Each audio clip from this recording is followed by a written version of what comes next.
Bonjour. Buongiorno. Tak, Buongiorno.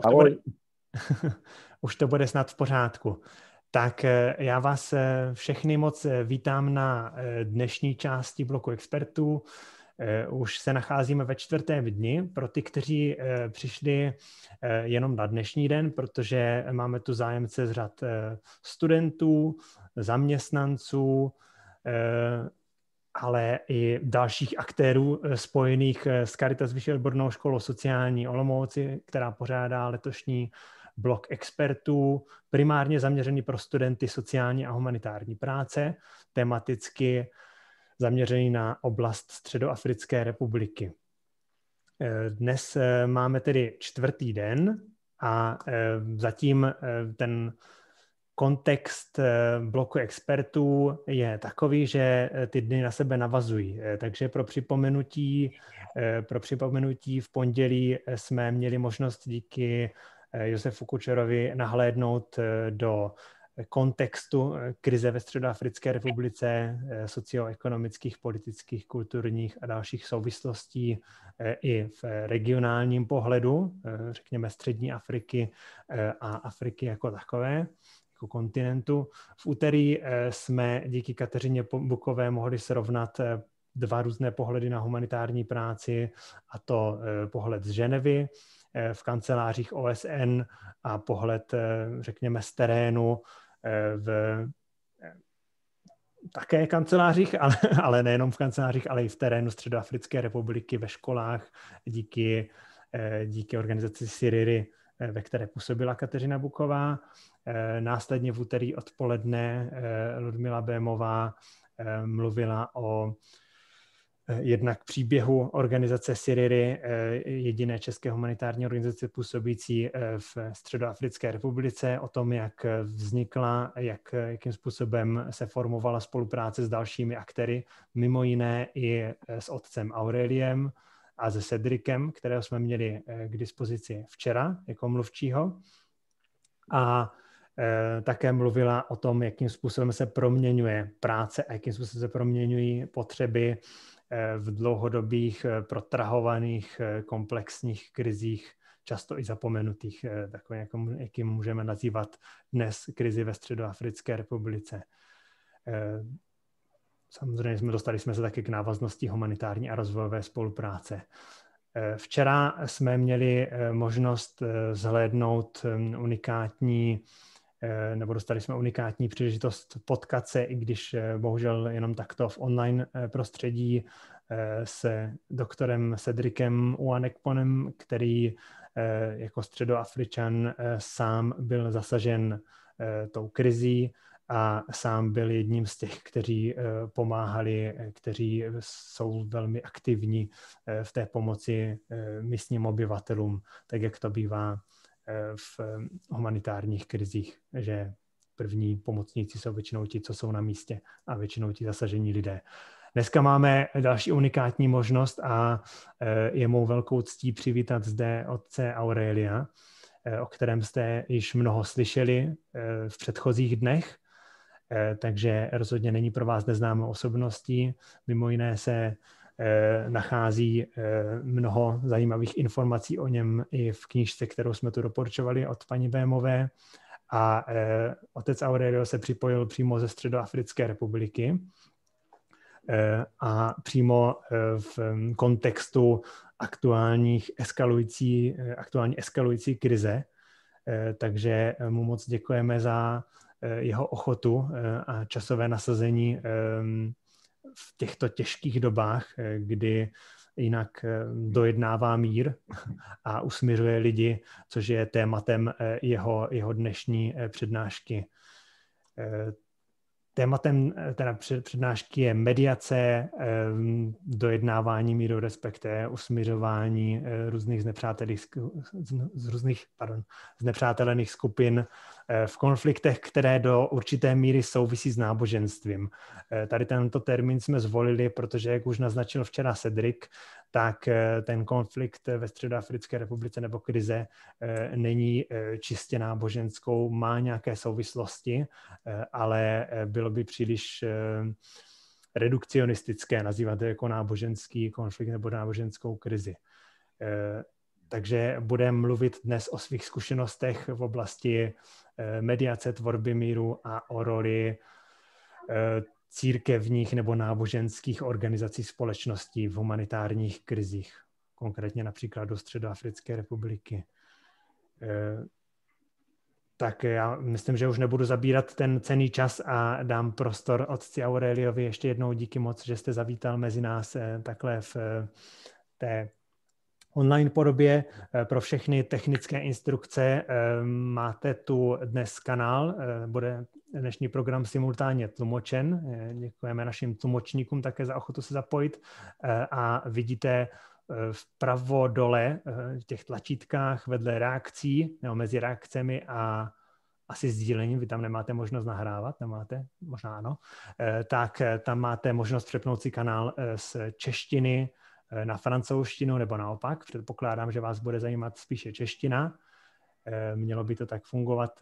Otce Aurelia bude zajímat spíše francouzština. To znamená, všichni, když budete mít nějaké otázky, ať nemícháme příliš mnoho jazyků dohromady. Moi, j'entends très bien.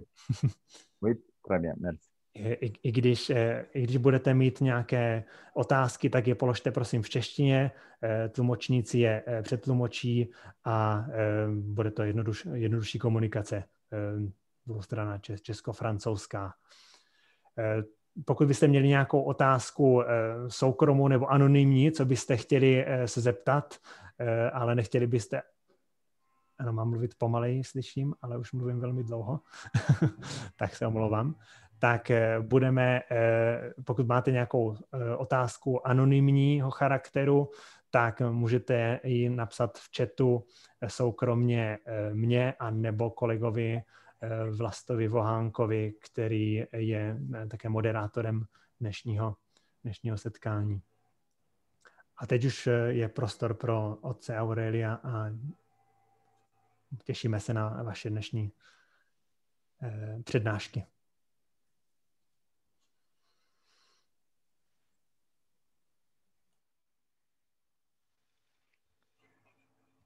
Děkujeme. Merci beaucoup.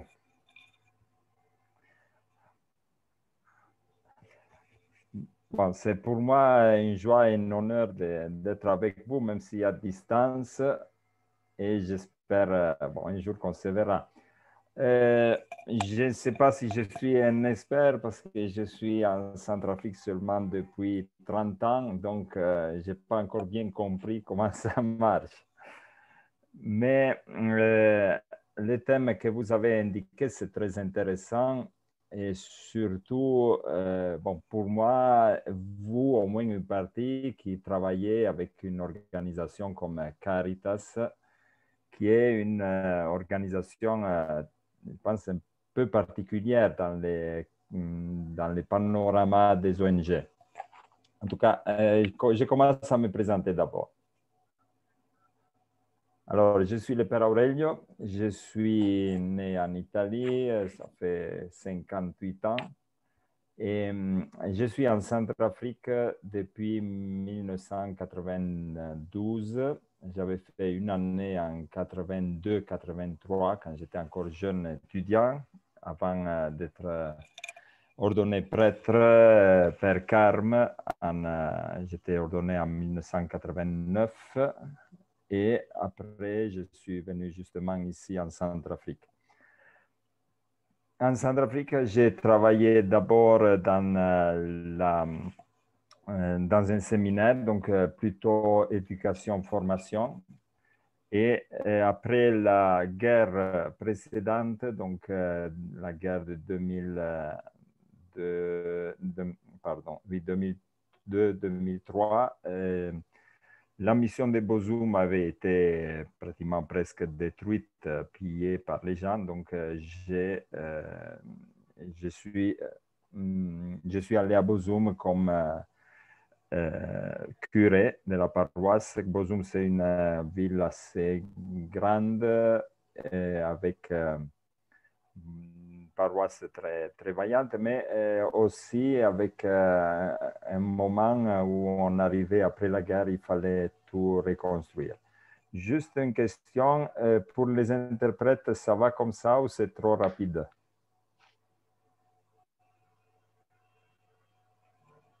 Bon, je ne reçois rien, donc je pense que c'est bon. OK. Alors, quand je suis arrivé à Bozoum, quelques mois après, l'évêque m'a demandé de m'occuper de Caritas qui n'existait pas encore dans notre diocèse. Donc, c'est depuis fin 2003 que je suis le responsable diocésain de Caritas. Et pendant le travail de Caritas, je dis toujours que Caritas, c'est un peu une ONG un peu particulière parce que pour Caritas, ce n'est pas seulement une ONG, mais c'est d'abord l'animation et la sensibilisation à la charité dans nos communautés chrétiennes. Et c'est avec cet esprit que nous essayons de travailler, même si ce n'est pas facile, pour sensibiliser et activer les gens dans les paroisses, dans les villages, pour qu'ils commencent à à réagir devant les problèmes et à prendre quelques résolutions, à faire quelque chose. Et en 2003-2004 jusqu'à 2008 à peu près, à Bozoum, dans la région, nous avions un gros problème de sécurité avec des bandits. Et là, c'était ici, les appellent les coupeurs de route ou Zaraghina. Et ce sont des gens qui font vraiment les bandits, un peu comme dans la parabole du Samaritain dans l'Évangile. Et ils attaquaient aussi les villages et il y avait des mouvements de population qui abandonnaient leur village, etc. Et c'est là que j'ai commencé un peu le travail aussi de médiation, c'est-à-dire j'ai été invité par les bandits à essayer d'aller voir avec eux pour chercher une façon de les sortir de ces systèmes. Désormais, ils comprenaient qu'ils ne pouvaient pas continuer comme ça, mais ils n'avaient rien, ils ne savaient pas faire autre chose. Donc, je me suis rendu plusieurs fois et on a commencé à envisager une solution pour les faire sortir. Et ce qui était intéressant, c'était aussi que les villageois, les gens des villages ont commencé à prendre un peu de courage. Ils ont commencé à constituer des petits comités d'autodéfense pour protéger leur famille et leur village. J'ai continué le travail de Caritas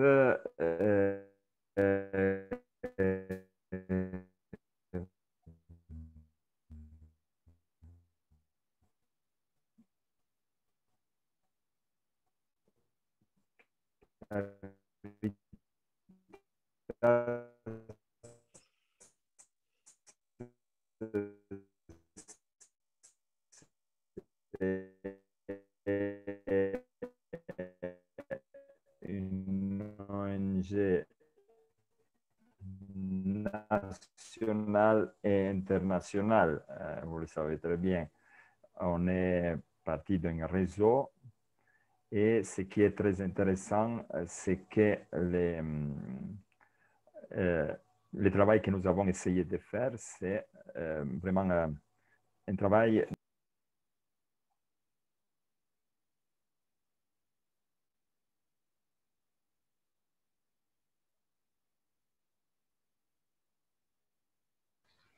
Docela se to seká, takže asi bude problém trochu. Je suis là, ça va?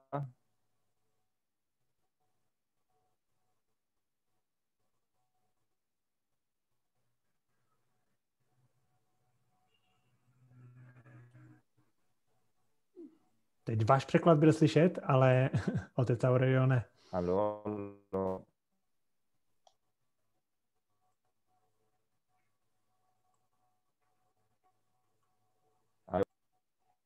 parce que j'ai quelques problèmes avec la connexion, mais maintenant je vois, je ne sais pas si vous me voyez ou vous m'écoutez. Teď to bylo velmi dobré.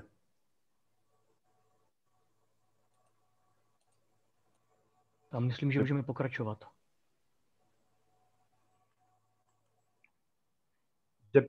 Je peux continuer?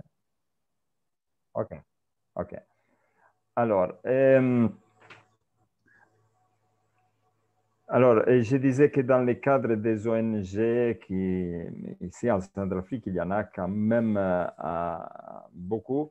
Caritas a une place un peu particulière parce que justement, nous, on reste, on a d'abord une assez bonne connaissance du territoire, tandis que beaucoup de ONG, ils viennent justement en raison d'un financement ou d'un projet.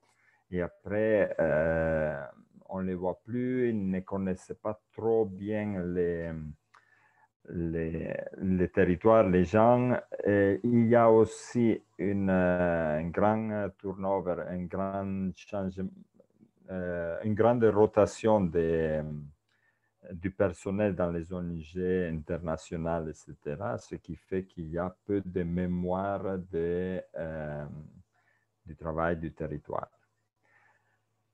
Et j'ai continué à travailler en tant que Caritas. Je suis encore le secrétaire diocésain.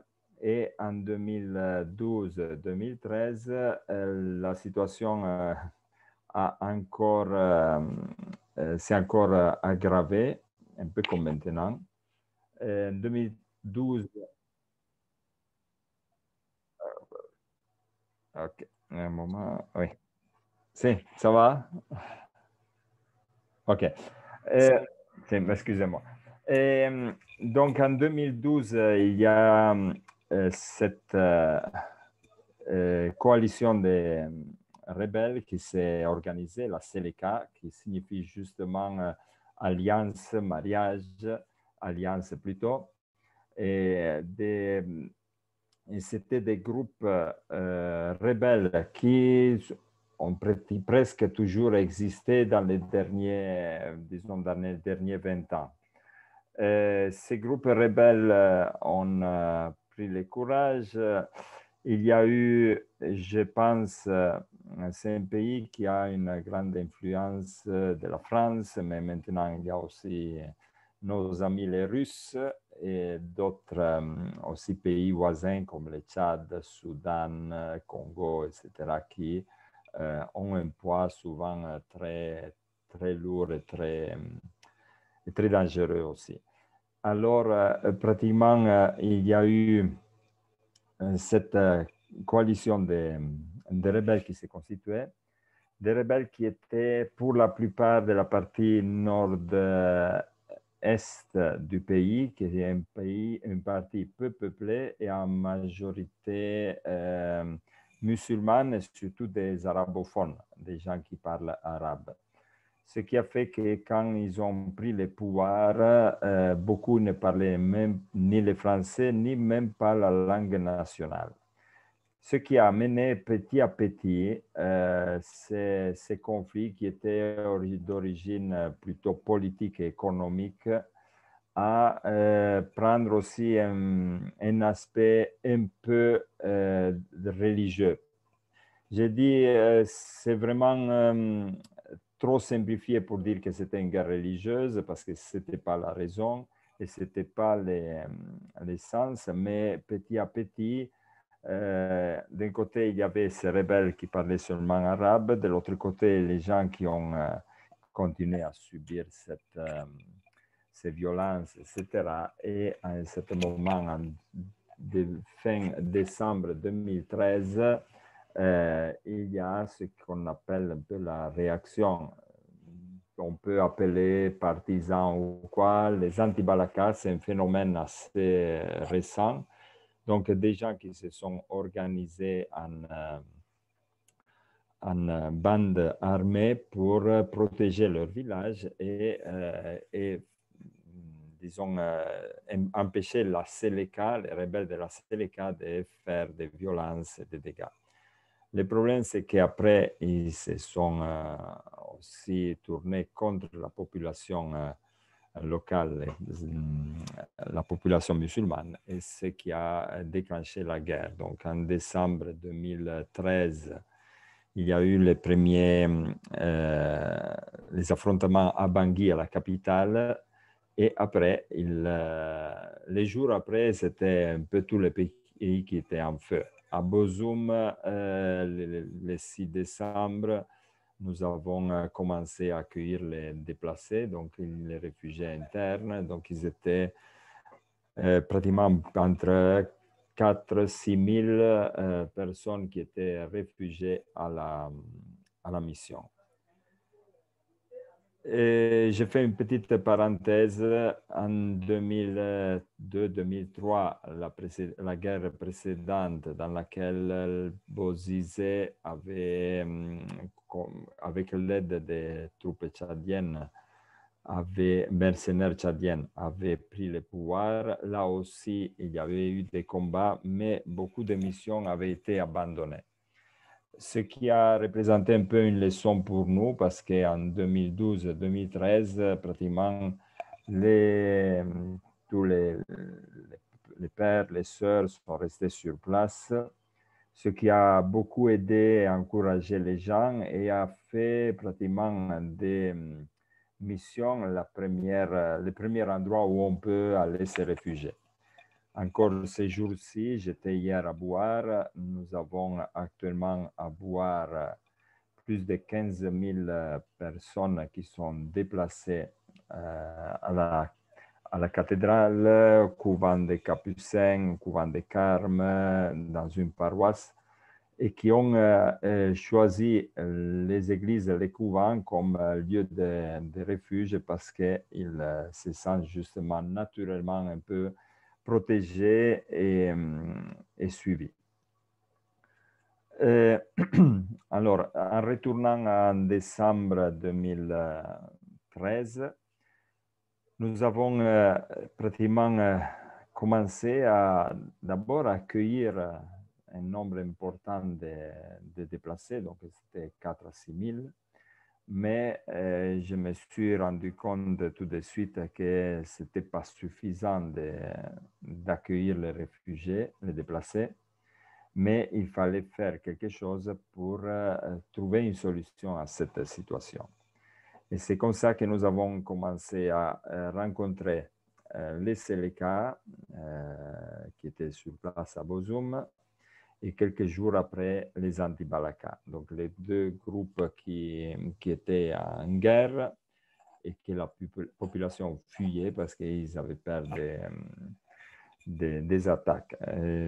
Juste à titre de rappel, les premiers 2-3 jours des combats, moi, avec le comité local de la Croix-Rouge, nous sommes allés chercher les cadavres pour les ensevelir.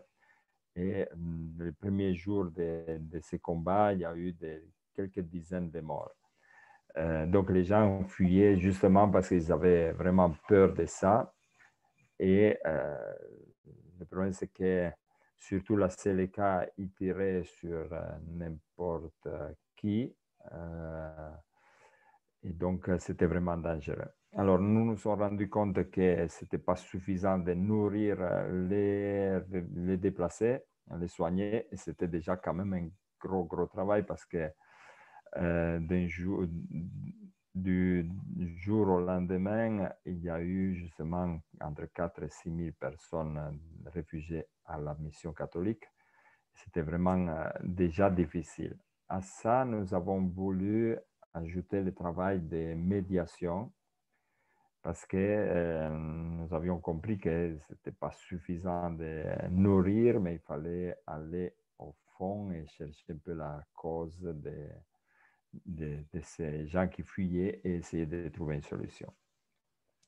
Nous avons donc commencé à rencontrer les déplacés, excusez-moi, à rencontrer les rebelles de la Seleka. Et c'était une démarche qui était très difficile, mais aussi très riche parce que nous avons rencontré ces ces rebelles, mais avant de les rencontrer, c'était aussi question d'encourager les gens à prendre courage et à dénoncer ce qui s'est passé. Donc, je me rappelle bien la première réunion avec la Seleka, ils sont arrivés très, très armés. C'est eux qui avaient pratiquement imposé un horaire et un jour pour la réunion. Moi, je ne voulais pas laisser à la Seleka, aux rebelles, donc, les commandements de la médiation. C'est-à-dire, je voulais qu'il soit clair que ceux qui étaient les premiers à devoir parler, c'était les gens, pas les rebelles ni d'un côté ni de l'autre. En tout cas, lui, il avait fixé une réunion, je me rappelle, c'était un jour à 14 heures. Alors, moi, je n'étais pas d'accord, mais en tout cas, j'ai demandé aux déplacés qui étaient chez nous de choisir 2-3 personnes par bloc, par zone, et on est allé avec une douzaine de personnes. C'est un peu le noyau du comité de médiation. Dans ces gens volontaires, j'avais d'abord demandé à qu'il y ait des femmes, parce que les femmes, en général, ont beaucoup plus de courage que les hommes. Et alors, avant d'aller, je les ai rencontrés, on a aussi pris un moment, mais on a aussi, disons, pris le temps pour comprendre qu'est-ce que nous allions faire. Première rencontre, nous étions là à 14 heures. À 14h10, le chef de la Seleka n'était pas encore arrivé. Nous l'avons appelé plusieurs fois. Finalement, quand il répond, probablement il était en train de dormir. Il a dit que, ah oui, j'avais oublié. Donc, j'arrive tout de suite. Et moi, je lui ai dit, non, désolé, mais nous, la réunion, c'était à 14 heures. Maintenant, il n'y a plus personne. Les gens sont déjà partis. Bon, ils étaient tous devant moi. Mais pour moi, c'était important de faire comprendre à la Seleka et aux personnes, surtout aux personnes, que c'était nous qu'on imposait un programme, etc. Donc, je lui ai dit, bon, on peut se voir demain matin à 8h30. Non, je viens maintenant. Non, il n'y a plus personne. J'ai dit, bon, il a accepté. En réalité, on était encore tous assis là-bas en train de l'attendre. Donc, il a accepté pour le lendemain matin. Le lendemain matin, l'horaire, c'était 8h30 et lui, à 8h20, était déjà là. Et là, pour moi, le fait qu'il soit arrivé même en avance signifiait qu'on avait déjà quand même gagné une première partie du match. Finalement, nous nous sommes assis. Je me rappelle, je répète, qu'ils étaient vraiment armés avec même des lance-roquettes, etc. Ils étaient vraiment lourdement armés. Mais nous étions là avec les volontaires qui avaient été choisis par les gens, mais aussi avec une grande partie des gens du camp des réfugiés qui étaient chez nous à la mission. Donc, nous avons commencé à parler. D'abord, j'ai laissé parler les volontaires et surtout, là, vraiment, les femmes ont eu un courage incroyable. Et vraiment, les hommes cherchaient un peu d'excuser les bavures de la Seleka, tandis que les femmes ont vraiment dénoncé les tueries, les tortures, les pillages qu'ils faisaient. Ils ont vraiment été très forts.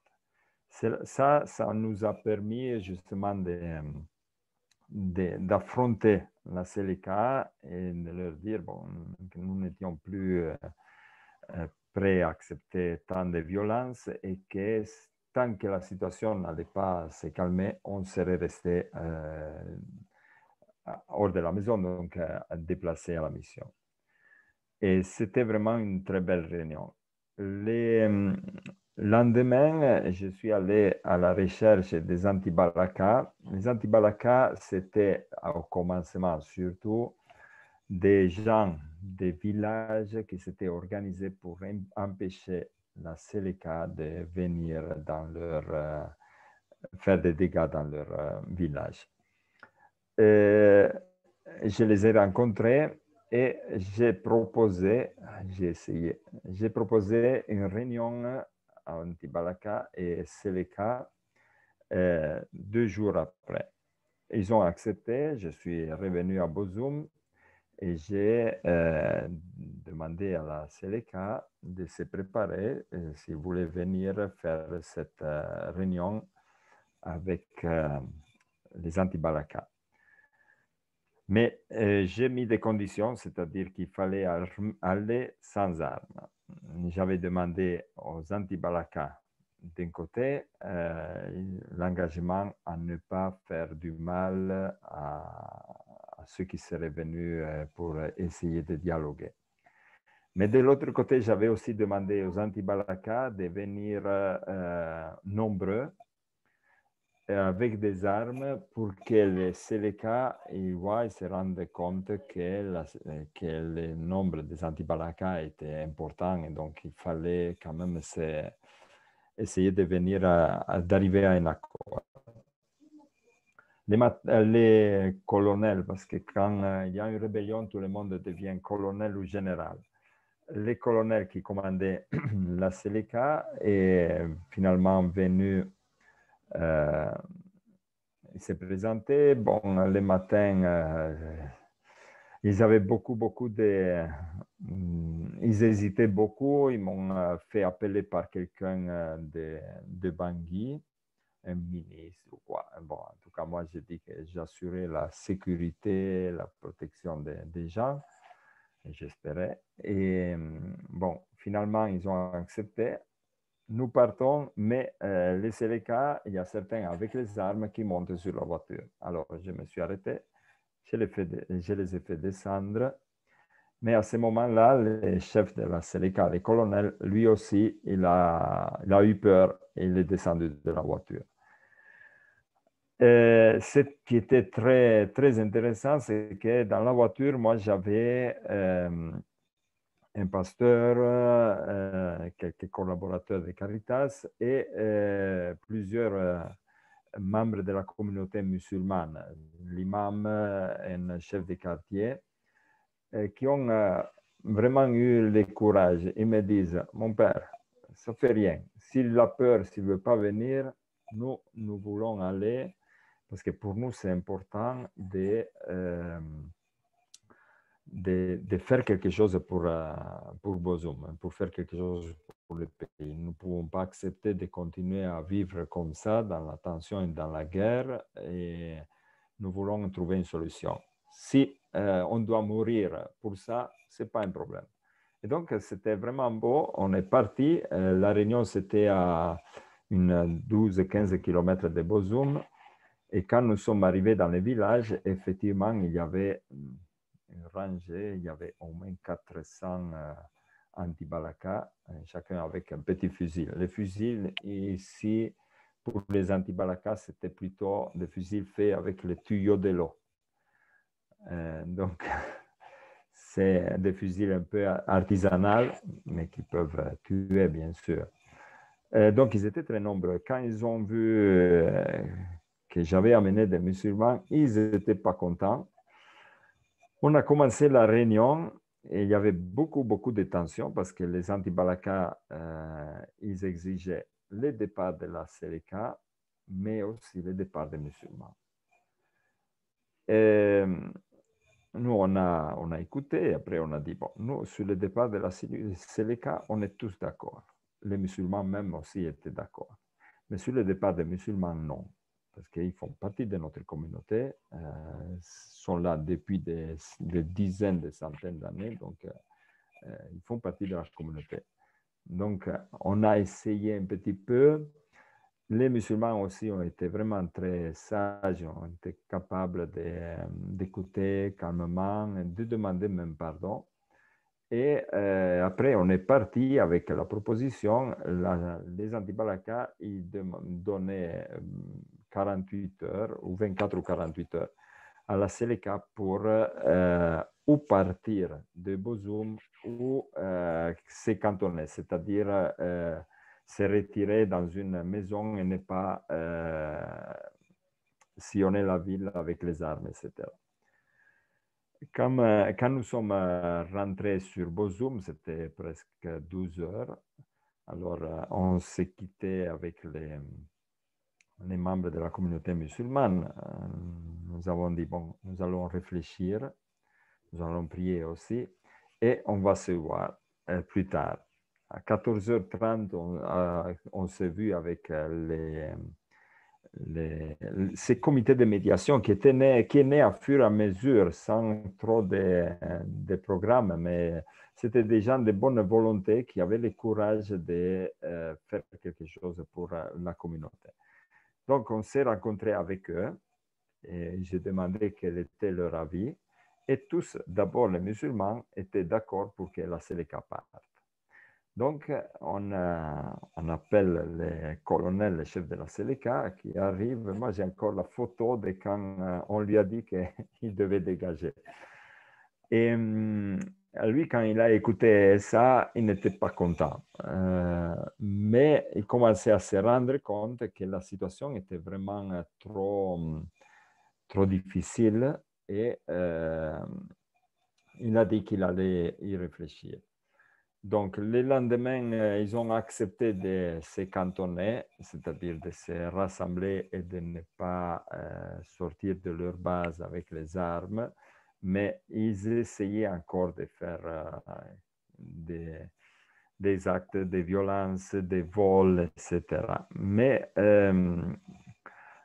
nous avons continué à discuter pendant pratiquement un mois et ça a été un moment très difficile. Mais aussi, Bozoum, c'est la première ville qui s'est libérée de la Seleka parce qu'ils sont partis finalement quelques semaines après. Et donc, ce travail de médiation a été très, très important. Et ça a permis de sauver beaucoup de vies humaines d'un côté et de l'autre, donc de la part de la communauté musulmane et de ceux qui n'étaient pas des musulmans. Et ça a permis à Bozoum, je me rappelle, entre autres avec l'aide aussi de l'ONG Siriri, de reprendre les cours au début de janvier. Donc, le 13 janvier, la Seleka est partie de Bozoum et le 23-24, nous avons repris les cours. Et encore un mot sur le départ de la Seleka, parce que ça aussi c'est une histoire intéressante. Le 9, me semble 9 janvier, le soir, nous écoutons beaucoup de tirs parce que c'était malheureusement l'habitude de la Seleka de tirer beaucoup. Et c'est vraiment un bruit qui, encore maintenant, ça dérange. C'est vraiment c'est pas une belle musique. Nous écoutons, et il y a des jeunes musulmans qui étaient nos élèves pratiquement, qui viennent vers la mission et nous expliquent que il s'agit d'autres Seleka qui sont venus d'autres villes pour essayer de libérer la route, parce que les routes étaient bloquées par les anti-Balaka. Parmi eux, il y avait aussi un général de police. Un général de police, je pense que ça n'existe pas. Donc, en tout cas, il y avait ce général de police qui était effectivement un adjoint directeur général de la police, mais c'était un Seleka. Mais le problème, c'est qu'ils avaient des voitures avec les couleurs de la police. Donc, en venant vers Bozoum, ils ont tué des gens dans les villages, ils ont brûlé des villages. Quand ils sont arrivés à Bozoum, le lendemain matin, ils sont partis pour libérer la route qui allait vers le nord. Et là aussi, ils ont brûlé des villages. Mais nous, on n'avait pas, heureusement, pas les informations précises. Quand ils ont fait cette opération, l'après-midi, ils sont venus à la mission. Alors, je me suis précipité parce que nous, dans les camps de déplacés à la mission, on ne laissait pas entrer les gens armés, et d'autant plus les gens de la Séléka, etc. Donc, je les ai fait sortir. On s'est rendu à l'entrée de la mission. Il y a un foyer pour les jeunes qui étudient chez nous. Et là, le général, il voulait qu'on puisse faire une réunion. Puisque c'était déjà un peu tard, et surtout aussi pour continuer à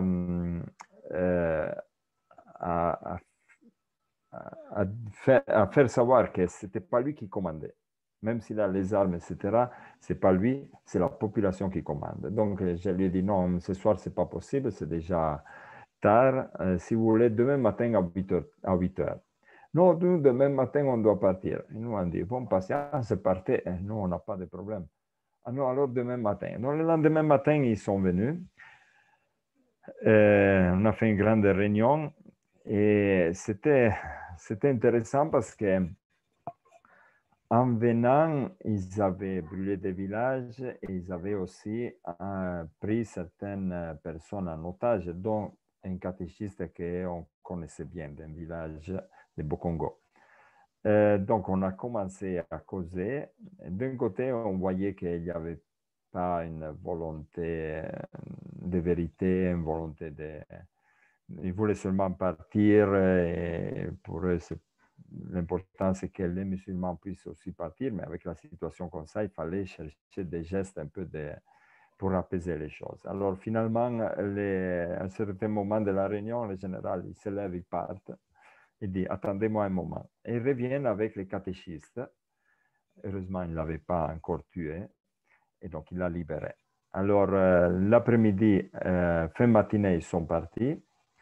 Moi, le lendemain matin, c'était un samedi, je suis allé dans les villages, l'après-midi, dans les villages voir parce qu'on savait qu'il y avait des blessés. Parce que quand ils sont partis, une partie de la communauté musulmane a voulu les suivre pour essayer de sortir del Bozoum. Mais le long de la route, les villages, les anti-Balaka avaient brûlé des ponts et avait tiré sur les convois qui partaient.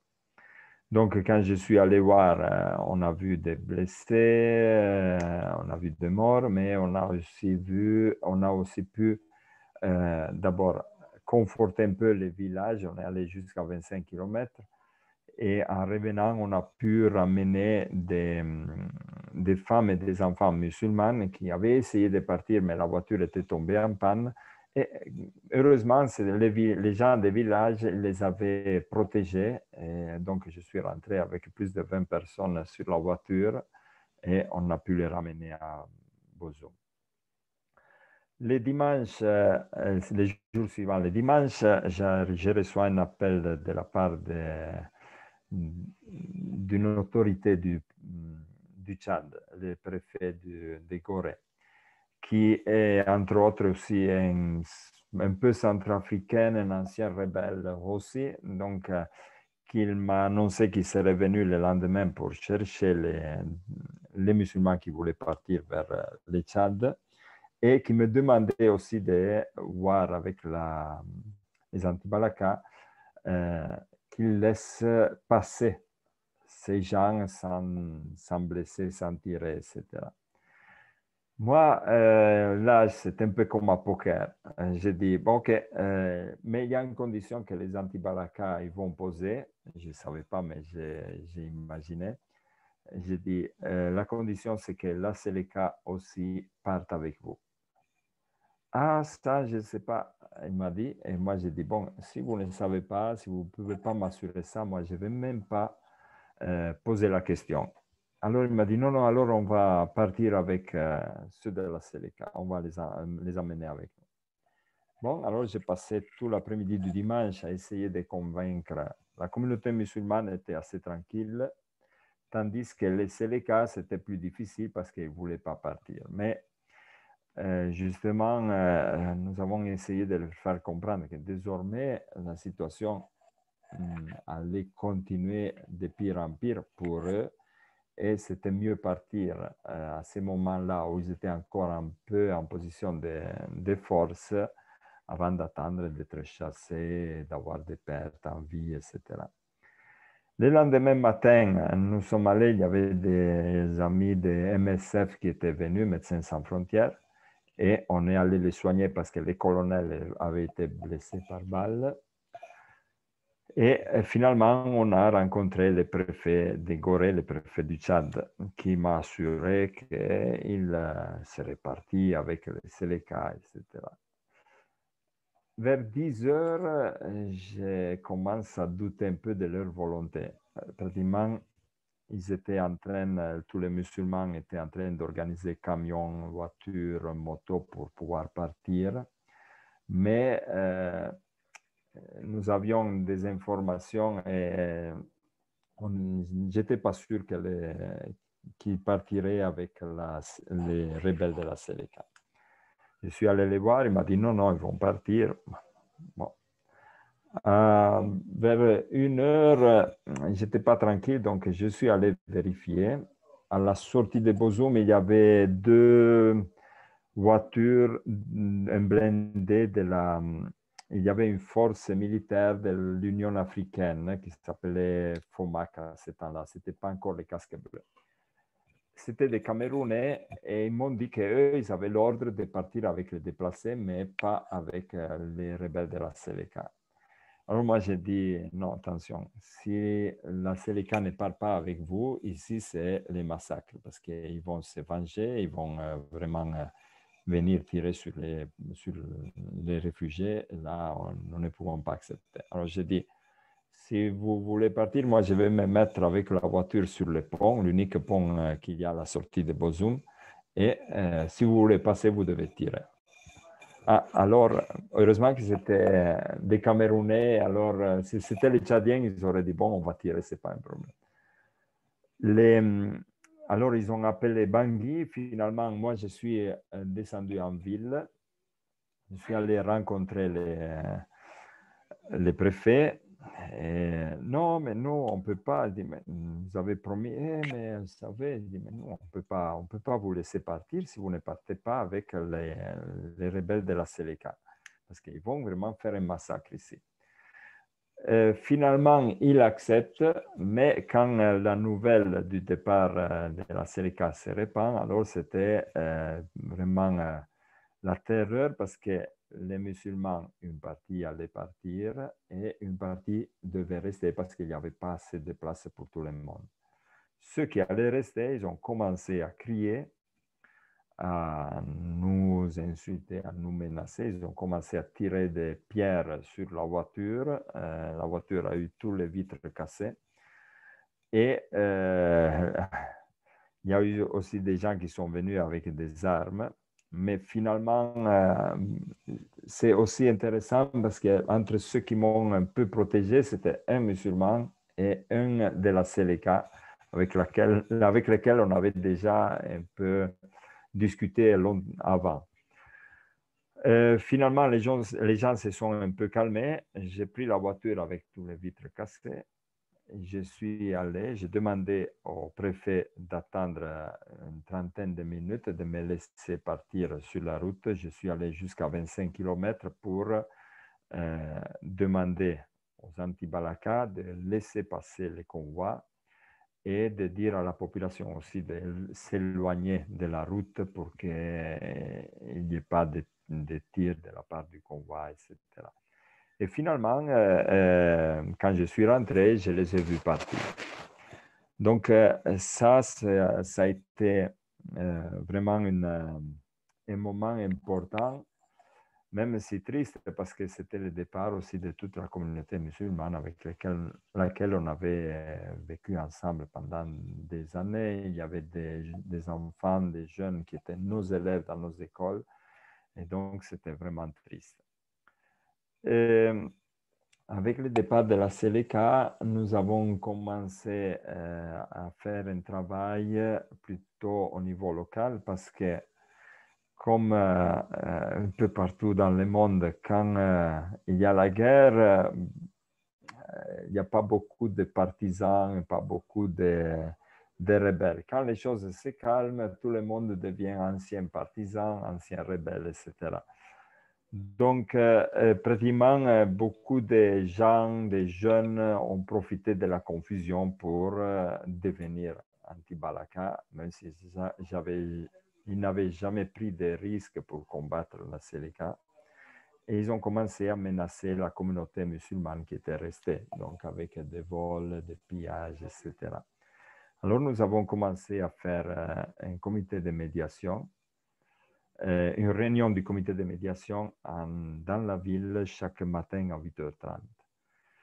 Cette réunion, bon, c'était moi, il y avait un secrétaire de la préfecture, il y avait quelques pasteurs, il y avait des enseignants, des gens qui avaient de la bonne volonté, qui avaient une certaine autorité, et qu'on a commencé à se réunir juste pour dire aux gens qu'en tout cas, il y avait quand même quelqu'un qui s'occupe de la ville. Et ce qui était intéressant, c'est que pendant ces réunions, tout le monde pouvait venir exprimer ses problèmes, ses difficultés, s'il y avait par exemple eu des violences, des pillages, etc. Mais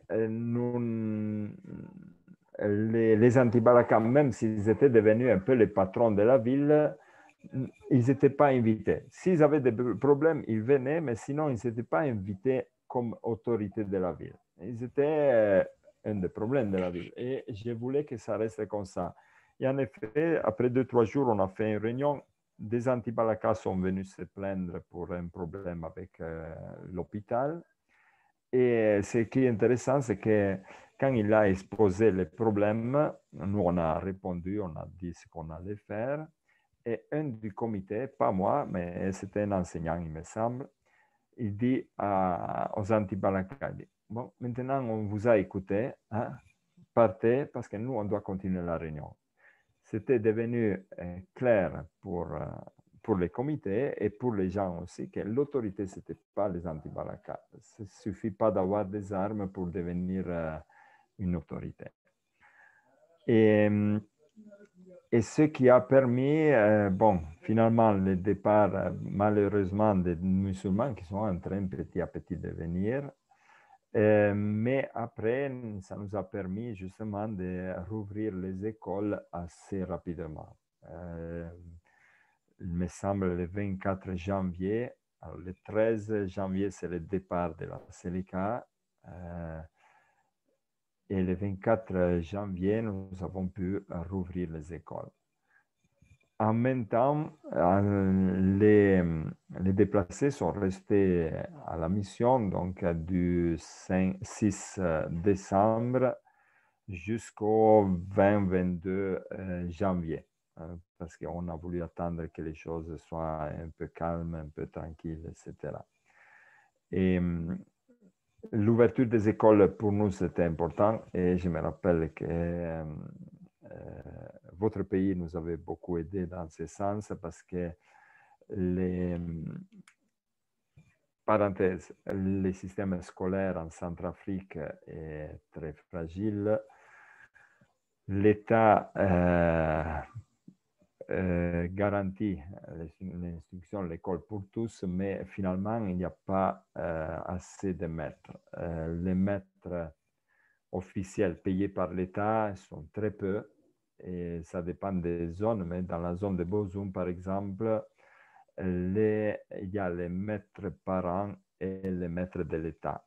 Les maîtres parents, c'est des jeunes, des adultes volontaires qui ont fait un petit peu plus d'école que les autres et qui enseignent aux enfants. Donc, c'est des maîtres, mais qui n'ont pas beaucoup d'études, qui n'ont pas surtout des salaires. C'est des gens payés par la communauté locale. Et après, il y a les maîtres qui sont embauchés, payés par l'État. Mais ce qui est important, c'est que les maîtres parents, par exemple dans la zone de Bozoum, ils sont 92%. Signifie que seulement moins de 8% sont des maîtres payés par l'État. Alors, à ce moment-là des guerres où les gens ne pouvaient pas voyager, un peu comme maintenant, nous avons demandé et proposé aux enseignants de reprendre les cours et nous allions donner une prime chaque mois. La prime, alors pour ceux qui avaient en principe les salaires, donc les fonctionnaires de l'État, bon, ça les intégrait, mais ça leur permettait aussi de faire face un peu aux besoins urgents de leur famille. Pour ceux qui étaient les maîtres parents, qui souvent ne sont vraiment pas payés du tout, très peu pendant toute l'année, parfois ils arrivent, dans certains villages, ils n'arrivent pas à 10-15 euros de salaire ou nourriture, etc., sur toute l'année. Donc, nous donnions 22 euros, plus ou moins 15 000 francs CFA pour chaque enseignant, pour chaque mois. Et ça a vraiment beaucoup aidé. Et pratiquement, je me rappelle bien que cette petite initiative a permis, à la fin du mois de juin, il y avait plus d'élèves qu'au commencement de l'année scolaire, malgré le départ des musulmans.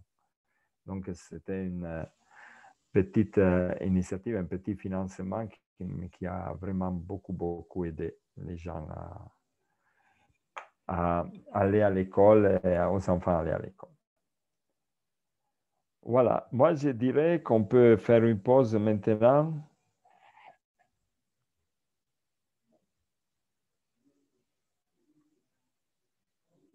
Hallo? To zní rozumně. Máme tu jednu otázku, ale můžeme ji nechat případně po přestávce. Nebo Markéto, jak to vidíte? Oui, vous pouvez poser, oui. Tak tím, že je jedna otázka, tak rychle položíme. A ta otázka je, podle čeho soudí otec Aurelio, že ženy jsou statečnější než muži? Vy jste to zmínil jednou v úvodu. Tak máme otázku od studentky.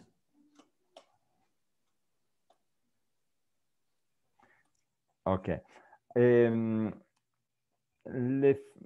Les femmes, normalement, sont beaucoup plus concrètes et pour eux, c'était normal de parler de leurs problèmes, leurs difficultés. Une, c'était une veuve qui avait perdu le mari, qui était un pasteur protestant de l'église protestante, et qui a vraiment parlé, mais sans attaquer, etc., mais juste en exposant les problèmes. Et je me rappelle, j'ai encore des photos, qu'il y avait des rebelles, beaucoup de gens qui pleuraient, mais même des rebelles qui étaient vraiment très touchés par ces témoignages. Et les hommes, je me rappelle, les hommes, ils disaient oui, il y a eu des tortures, il y a eu des morts, mais ce n'est pas votre faute. Et les femmes, par contre, ils disaient non, il y a eu des morts et c'est vous qui avez fait. Donc, c'est pas, je dis ça pas pour une question de principe, mais parce que concrètement, ça s'est passé comme ça. Et ça se passe normalement et souvent comme ça.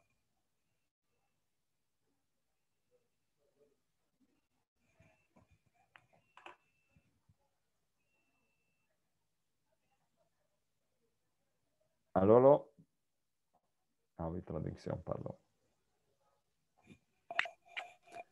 Ano, děkujeme. Já doufám, že kolegyně mě když tak doplní, pokud má ještě nějakou doplňující otázku. Jinak myslím, že je vhodný čas na přestávku, tak jak to bylo plánováno. Říkte, že moc děkuju.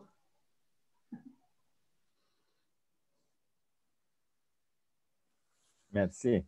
Děkujeme. Vicky. À tout à l'heure. Avec une surprise. Ciao Aurelio, mi senti? Tak se těšíme tady v 11 hodin. Ano? Bonjour à tous. Je suis collègue de Cuneo, Italie. Je suis arrivé un peu en retard pour problèmes techniques. Je veux donner une question à Père Aurelio. Il y a la possibilité aussi cette année de faire la foire à Bozoum, surtout pour donner motif de courage et d'optimisme pour le futur pour la population. Alors, on va répondre ça après la pause.